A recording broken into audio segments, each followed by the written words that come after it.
தண்டலை மெல்ல பேசுகின்ற எபிசோடில் என்ன நடக்கலாம் அப்படிங்கிறத பற்றி பார்க்கலாம். இன்றைக்கான எபிசோட் இன்ட்ரெஸ்டிங்கான எமோஷனல் எபிசோட் அப்படின்னே சொல்லலாம். பரமணி இளமதியோட பைக்கில் யாரோ வேணும்னு தான் இந்த மாதிரி பிரேக்கை கட் பண்ணி விட்ருக்காங்க அப்படிங்கிற மாதிரி யோசிக்கிறாங்க. அடுத்து இளமதியும் நர்மதாவும் ஹாஸ்பிட்டலுக்கு அமுச்சு விட்ருந்தாங்க இல்லையா, அது விஷயமா என்ன ஆச்சு அப்படிங்கிற மாதிரிலாம் பார்க்குறாங்க. இங்கே வீட்டில் பார்த்தோம் அப்படின்னாக்கா லீலாவும் மைனாவும் பார்த்தோம் அப்படின்னா இப்போ இளமதி வந்து அடிபட்டு இந்த மாதிரிலாம் வருவாங்க, வீட்டில் பிரச்சனை நடக்கும் அப்படிங்கிற மாதிரி ரொம்ப எதிர்பார்த்து வராங்க. ஆனால் வீடு அமைதியாக இருக்குது. இப்போ பார்த்தோம் அப்படின்னா இளமதியோட அம்மா இருக்காங்களா காந்திமதி, அவங்க வராங்க. அவங்கள்ட்டையும் பார்த்தோம்னா நார்மலாக பேசிட்டு அப்படியே இளமதி சம்மந்தமாக பேசிட்டு அப்படியே போய் உட்காந்துருக்காங்க எதிர்பார்த்துக்கிட்டு. இப்போ கொஞ்ச நேரம் கழிச்சு பார்த்தோம் அப்படின்னா இளமதியோட அப்பா இருக்கார்ல குமரேசன், அவரும் வராரு. இப்போ இளமதி எங்கே என்ன ஆகுதுன்னு கேட்குறாங்க. ஆனால் இந்த பக்கத்து பார்த்தோம் அப்படின்னா லீலாவும் மைனாவும் ஆரம்பத்துலேருந்து ரொம்ப சந்தோஷமாக தான் உட்காந்துருக்காங்க.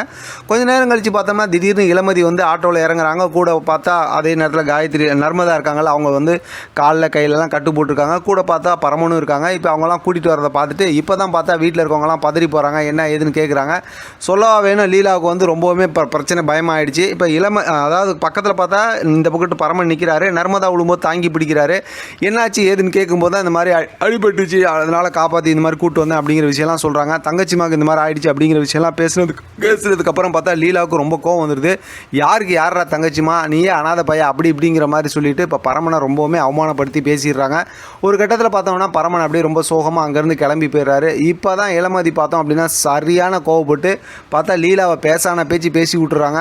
பேசுனதுக்கப்புறம் நர்மதா உள்ளே போய் ரெஸ்ட் எடுக்கிறதுக்கு அமுச்சு விட்டுட்டு இப்போ என்னெல்லாம் நடந்துச்சு அப்படிங்கிற விஷயத்தை பற்றி இப்போ இளமதியோட அப்பா குமரேசன் கேட்குறாங்க. இப்போ எல்லா விஷயத்தையும் இளமதி ரொம்ப தெளிவாக சொல்கிறாங்க. இதெல்லாம் கேட்டதுக்கப்புறம் நான் ஏன் கோவப்பட்டேன் அப்படிங்கிற விஷயம் இப்போ சொல்லுங்கள் அப்படிங்கிற மாதிரி கேட்குறாங்க. இப்போ யாராலையும் எதுவும் பேச முடியல. இதெல்லாம் கேட்டுக்கிட்டு இருக்க மைனாவுக்கு ரொம்ப கவலையாயிடுது. ஐயோ நம்ம செஞ்ச வேலையில் நம்ம அக்காவே மாட்டிக்கிட்டாங்களே அப்படின்னு. இப்போ லீலா பார்த்தோம் அப்படின்னாக்கா எங்கே மைனா எல்லாத்தையும் சொல்லிவிடுவாங்களோன்னு சொல்லி அப்பப்போ மைனாவை கொஞ்சம் மிரட்டி வச்சுக்கிறாங்க. இப்போ இளமதி ரொம்ப இந்த மாதிரி சம கோவமாக பேசுனதுக்கப்புறம் இப்போ அவங்க அப்பாட்ட கேட்டதுக்கப்புறம் அவங்க அப்பா வந்து சொல்கிறாரு, ஒன்றும் தப்பு இல்லைம்மா, நீ பேசுனது கரெக்டு தான், இந்த அளவுக்கு பரமன் உதவி செஞ்சுருக்கான் அப்படின்னு அந்த விஷயம்லாம் பேசுகிறாங்க. இப்போ பரமன் வந்து மாடியில் அப்படியே ரொம்ப சோகமாக நிற்கிறாரு. அங்கே போகிற இளமதி வந்து பரமன்ட்ட ரொம்பவுமே ஆறுதலாக பேசுகிறாங்க. ஆனால் பரமன் வந்து நான் ஏற்கனவே இந்த மாதிரி பசி பட்டினியில் இருக்கும்போது என்னை எல்லாம் ரொம்ப அவமானப்படுத்தியிருக்காங்க, இதெல்லாம் பெரிய விஷயம் இல்லை, பரவாயில்ல விட்டுருங்க அப்படிங்கிற மாதிரி பேசுகிறாங்க. இருந்தாலும் இளமதி ரொம்ப சப்போர்ட் பண்ணி பேசிட்டு இப்போ நம்ம ரெண்டு பேரும் ஃப்ரெண்ட்ஸ், இனிமேல் உனக்கு எதுனாலும் என்கிட்ட சொல்லு அப்படிங்கிற மாதிரி கையெல்லாம் ஷேக்கன் பண்ணி குளிச்சுக்கிட்டு போகிறாங்க. இப்போ பார்த்தா பரமனுக்கு ஒரே ஆச்சரியம், நம்மளையும் மதித்து வந்து ஒரு பொண்ணு இவ்வளோ சந்தோஷமாக பேசிட்டு போகிறாங்களே அப்படின்னு சொல்லி ரொம்ப சந்தோஷப்படுறாரு. இங்கே பார்த்தா பரமன் தங்கி இருக்க ரூம் இருக்குல்ல, அந்த அவங்க வீட்டில் இளமதி வீட்டில் அந்த இடத்துல பார்த்தா குப்பையெல்லாம் கொட்டி எல்லாம் போட்டு பார்த்தோம்னா லீலா செஞ்சு வைக்கிறாங்க. ஏன்னா பரமன் இங்கே இருக்கக்கூடாதுன்னு. அதை வந்து காந்திமதி பார்த்துடுறாங்க. காந்திமதிக்கிட்டையும் இதே சொல்கிறாங்க, இனிமேல் பரமன் இங்கே இருக்கக்கூடாதுன்னு சொல்லி தான் இதெல்லாம் நான் செஞ்சு வச்சேன் அப்படிங்கிற மாதிரி சொல்லிட்டு போகிறாங்க.